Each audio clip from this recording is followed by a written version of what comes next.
30 minutes d'échange et d'analyse sur d'importants événements, économie, politique, sport, culture.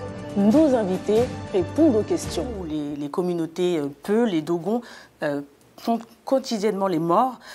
Quelles mesures votre gouvernement compte mettre en place pour résoudre cette question? Madame, cette question, il fut un temps, m'aurait peut-être embarrassé, mais ne m'embarrasse pas aujourd'hui.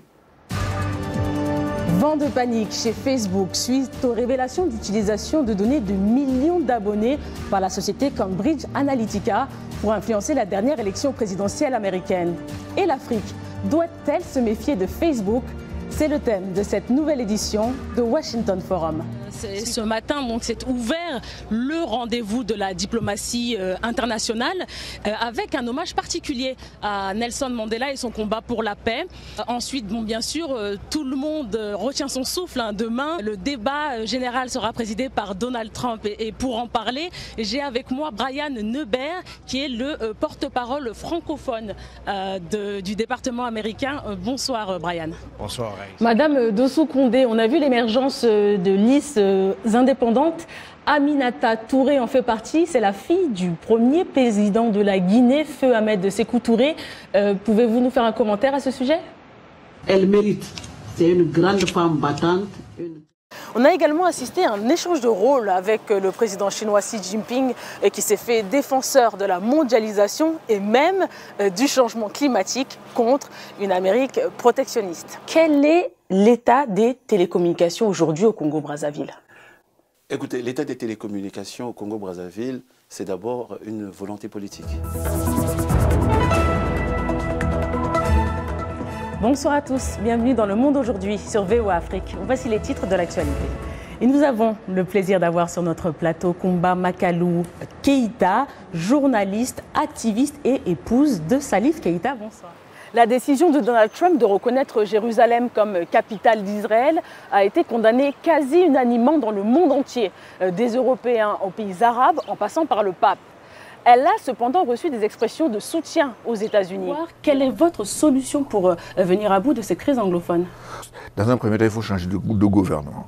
Parce que le gouvernement a montré ses limites, il n'a pas de solution. Amine, comprenez-vous ce retrait de la compétition au Cameroun? Cette décision est-elle justifiée? On devait bien évidemment revenir sur les péripéties de ce feuilleton qui n'a que trop duré, puisque depuis juillet 2017, le président Ahmed a soufflé le chaud et le froid. On peut comprendre légitimement le changement de cap et de stratégie de la CAF. Comme le ministre des Finances, Henri Yave, le patron de la GECAMINE, Albert Youma, Jean Bouy, conseiller à la sécurité. Alors, c'est des propositions qui n'ont pas plu au président Tshisekedi. Est-ce que vous pouvez nous dire pourquoi?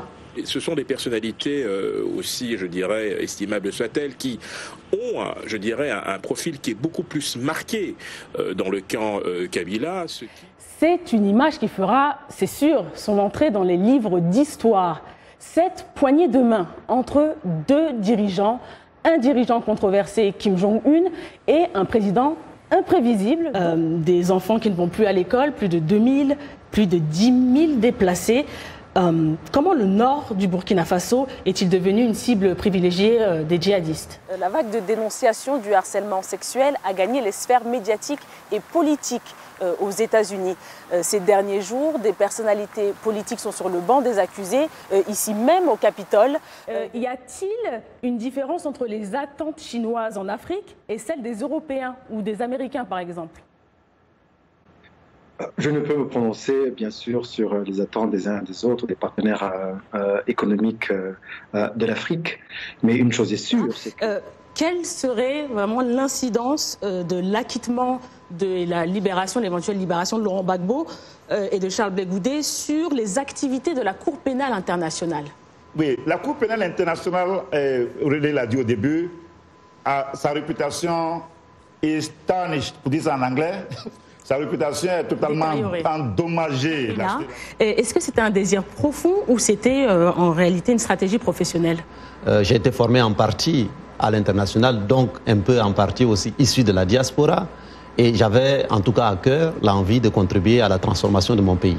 Vous pourrez retrouver cette édition sur notre site internet et bien sûr rester connecté sur notre page Facebook. Excellente suite de programme.